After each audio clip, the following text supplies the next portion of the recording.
What's up, everybody? So war has seemingly become a much more focal part for the community of the Marvel Strike Force game, and I've been asked very often recently for war counters and a war counter sheet. That is a huge endeavor, so I am doing that, but I'm doing it in parts. So this is going to be part one, and we're going to be looking at your options to take out the Infestation team and take out Invaders in this video. However, you can expect, hopefully daily, if not every other day, another video with 2 more counters come out, and when we've covered all the current war defense meta teams, we're going to congregate that all into one big video, and hopefully you can use it as a database. There's these graphics that I've just sort of thrown together to illustrate what's going on, but it's the gameplay itself is going to be more valuable because the turn sequences kind of decide a lot of these matches, in particular the Infestation matchup. So I hope you enjoyed this video, and if you're excited for the next one, make sure you let me know in the comment sections below, like this video, share it with your friends, and I'll see you in the next one. Bye-bye.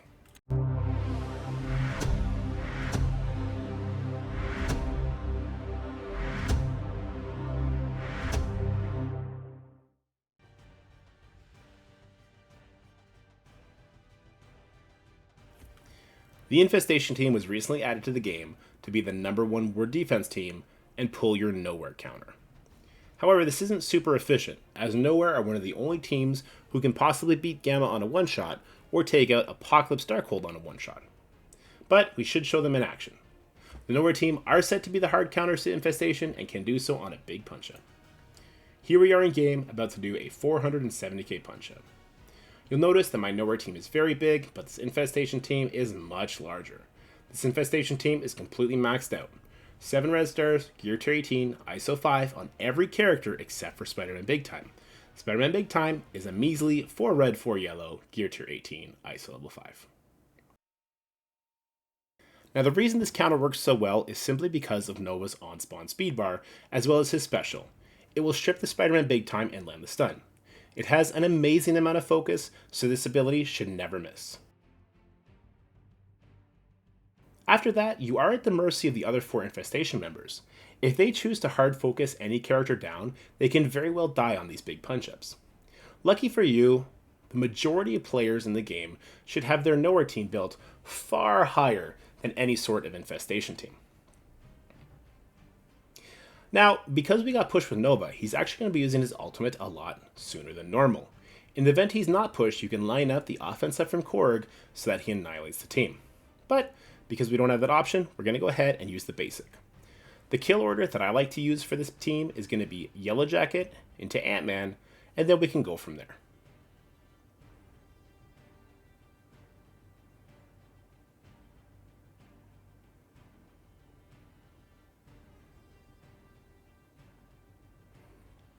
If before Korg is dead, consider using the basic from either Star-Lord or from Thor to bring him back.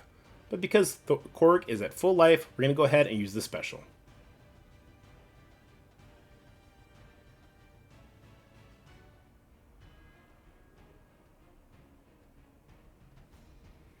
I'm going to try and get an extra vulnerable over on the Ant-Man. This is why I like Star-Lord as a raider. And because I have Korg as fortifier, I'm going to head on over to Swarm and get a skirmisher mark on him as well.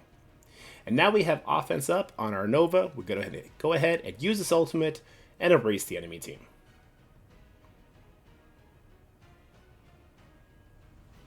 So as you can see, this is a very clean counter. But again, it comes at a big cost. We no longer have Knowhere to deal with pesky Gamma teams or big Apocalypse Darkhold teams.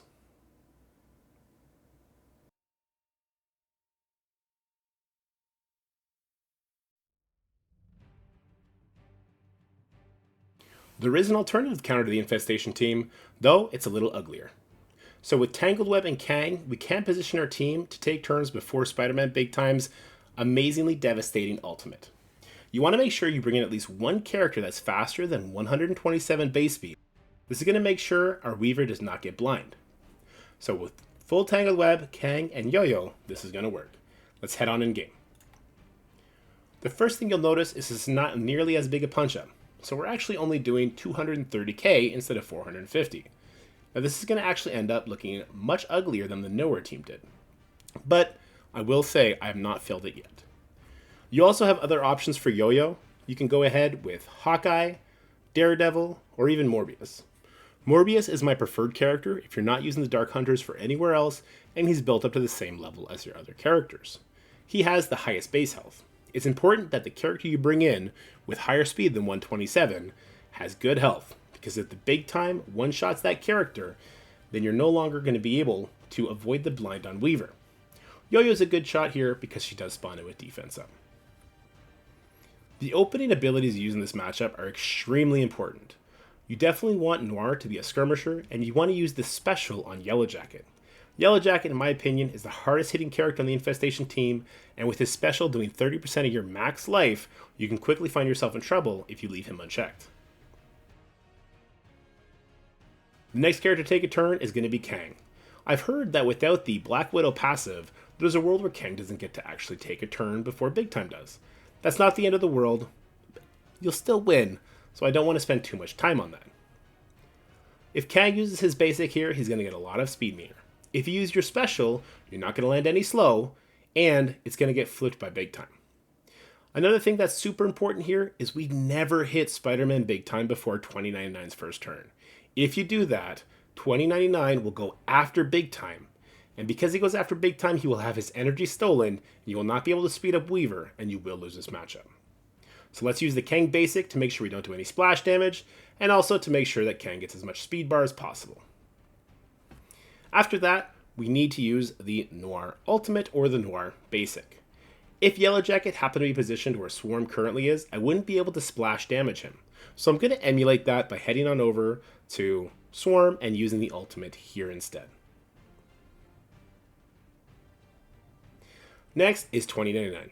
This is the most important part. So 2099 did get to go before Big Time.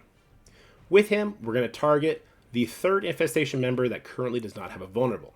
29 as a skirmisher is also very important.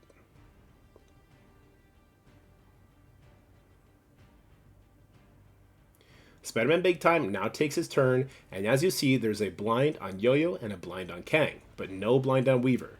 This allows her to use her ultimate and actually stun somebody as well as bring up the charges. Now you notice Yellow Jacket is no longer on the field. If Yellow Jacket was still on the field, it would not change the way charges work. We'll talk about that moment when we get there. I'm going to go ahead and stun Ant-Man.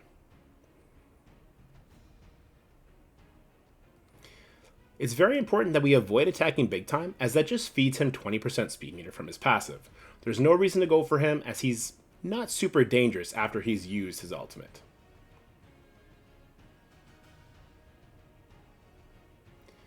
Our first Weaver's charges were just eaten up. It's also important to note that Weaver does not lose multiple charges from the assists from Ant-Man and Black Widow. With Knowhere, I'll make sure I get another vulnerable over on the Black Widow. And now I'll take out the Ant-Man with my 2099.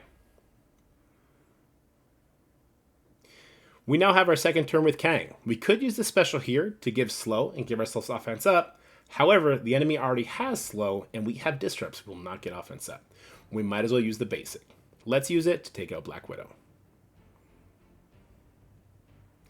Now you'll notice we still have charges. If this was an even bigger punch-up, there's a world where Yellow Jacket survives and extra turns are taken and Weaver is left with 0 charges at this point. At that case, you want to use the special to get an additional charge up. Since that's not the case for me, I'm going to use the basic.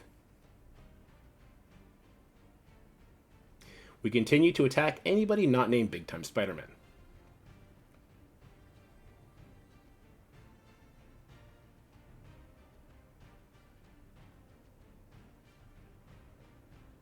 It's now Kang's third turn. His ultimate is available, his special is available, and his basic is available. If there was a vulnerable on Big Time, I might consider going for him, but because I prefer the use of skirmishers over raiders, you should never have a vulnerable on him. We still have 1 charge left, so we're going to use the basic.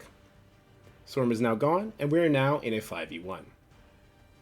Now this might look very secure in this matchup, but I have had it where it's just Weaver left, or just Weaver and Kang, but I've never actually lost it. I think that's important. These are your current 2 options for the Infestation team. We'll have to wait and see if the Secret Defenders or future war teams can take out this amazing war defense team, and if they do, I'll be sure to add them up to YouTube.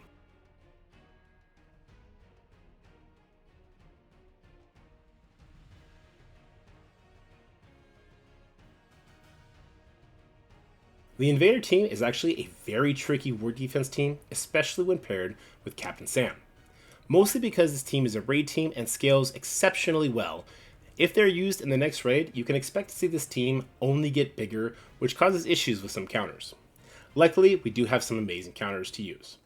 Kestrel with Z-Factor is the most efficient counter, capable of the greatest and safest punch-ups. That might be surprising to you, but let's head on over to the game and I'll show you why. This is a 710k punch-up. You'll notice every single character is a raider. We're very reliant on making sure that our Z-Factor team pops off as often as possible. One of my favorite things about this matchup, it is the least RNG dependent matchup against the Invader team with Captain Sam. You'll notice Kestrel immediately stops the Fury summons and then it's Zemo's turn. Zemo doesn't have to land this ability block on Captain Sam or even a slow on Captain Sam to make it work, but Captain Sam is by far our primary kill target. This defense down on Captain Sam also doesn't have to land. As it didn't here, I think this is a prime example to share. When it's Longshot's turn, you need to use the ultimate. If we use the special, we run the risk of somebody having less health than Captain Sam and stopping the pings from Kestrel, who we need to get onto Captain Sam. Let's pretend that there's no ability block on Captain Sam, stopping his initial attack.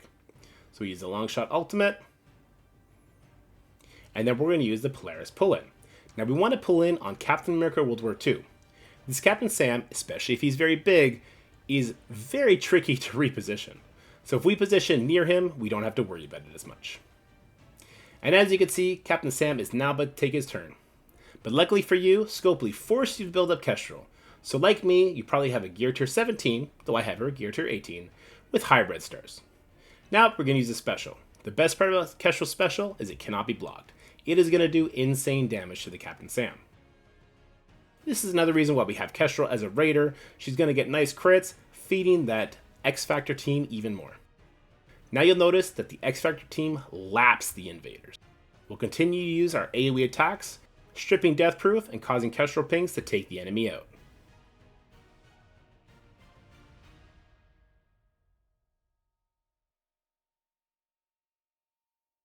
And that's why this team is my absolute favorite counter, though I will admit, not many people want to build up X-Factor or Z-Factor, so let's look at some alternatives. The second safest counter to the Invaders team with Captain Sam is going to be your Eternals. Now many of you may still be using the Eternals with Dormammu and Undying on the follow-up against Gamma. I would strongly suggest pivoting to use Knowhere there. So with Eternals, Deathpool, and a pre-taunt, we have a safe counter that is reliant on not needing the Eternals elsewhere. Let's get in game and show how it works. You might notice I had Shield Trooper positioned on the infographic. That was just to show that you don't need a single other character with this 4-piece. So this is a 600k punch-up, 580k if you'd like to be exact. Let's go ahead and jump in here and show why this works. The first action that happens is Fury Summons. The second action is the minions do attacks, especially those shield security. Now this is why we brought the pre-taunt. If we didn't bring the pre-taunt and the shield security had targeted Icarus, we could lose our offense up. That's not good. We really need that offense up to make sure we take out these shield minions, as they are incredibly strong when Fury is built super high. Many people are considered bringing in Fury into Dark Dimension 6, so this could become a reality very quickly. But let's watch what Icarus with offense up does to these minions. And this is where Deathpool's benefit comes in. She does an amazing amount of attacks and takes Fury super low. From there, I'll use her special to do percentile damage and spread more bleeds. This is also going to take out the Fury, so we get another Deathpool attack in. Now we have yet another rewind. I'm going to go ahead and make sure I target somebody without a vulnerable to make use out of Cersei's Skirmisher. Now we have a Red Guardian attack. You could use the ultimate here for a Hail Mary ability block on Captain Sam, but it's probably not going to land. So instead, let's use the special to give defense up to our team. As you can see, the regen flips from Icarus did their job. Now the third and final counter to the Invaders with Captain Sam is Death Seed. I know this might sound funny to people, as this is the primary counter used for them. I would warn you though, that the scaling of this matchup can be a problem. Luckily for most people, you're not going to be punching up into Invaders with Death Seed, as they're both raid teams.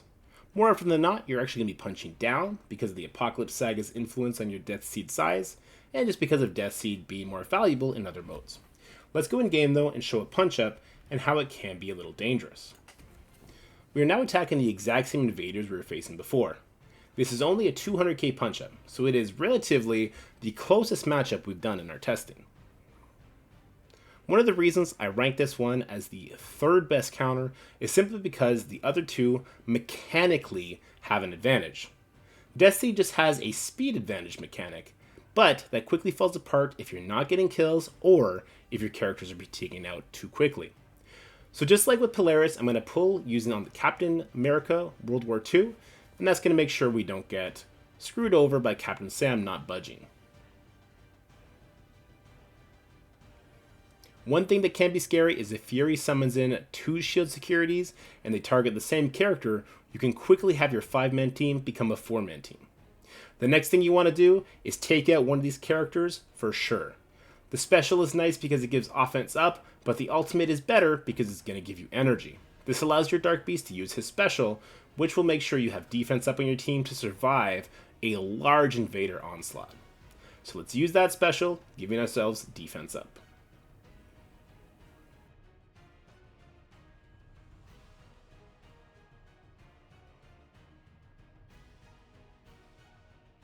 And you can see now why that defense up was nice. The damage Bucky just did to Magneto was insane. And for some of you who've been taking this matchup regularly, you might be looking at the screen wondering, what the heck happened? Because normally the matchup is round up by now. Because the minion was so large, I couldn't kill the second minion, which let the Captain Sam go before Nemesis. This proved to be a huge issue. If we use the ultimate now, we're going to be taking simply too much counter damage, so instead we'll use the special.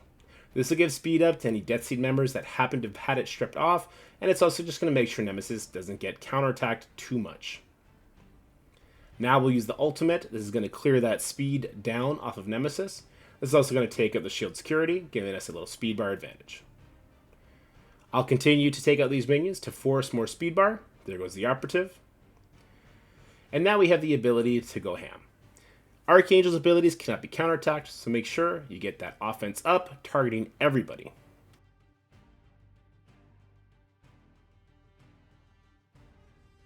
Now Dark Beast can be counterattacked, so let's try and make sure he eats as little counterattacks as possible. In this case, I'll go over here, targeting the Captain Sam, forcing my Dark Beast to only eat 3 counterattacks instead of 4 or 5.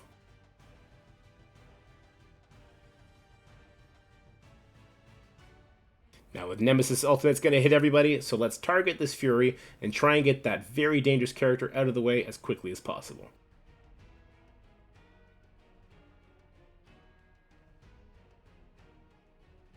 Now we'll take out just the weakest character at this point, which happens to be Bucky, and now we're going to win.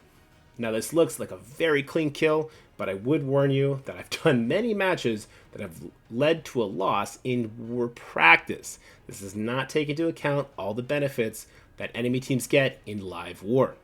And those will be your 3 counters for Invaders with Captain Sam. One of the most important things to know when heading into a war match is what is your punching potential. So at the end of each video, I'm going to break down the punching potential.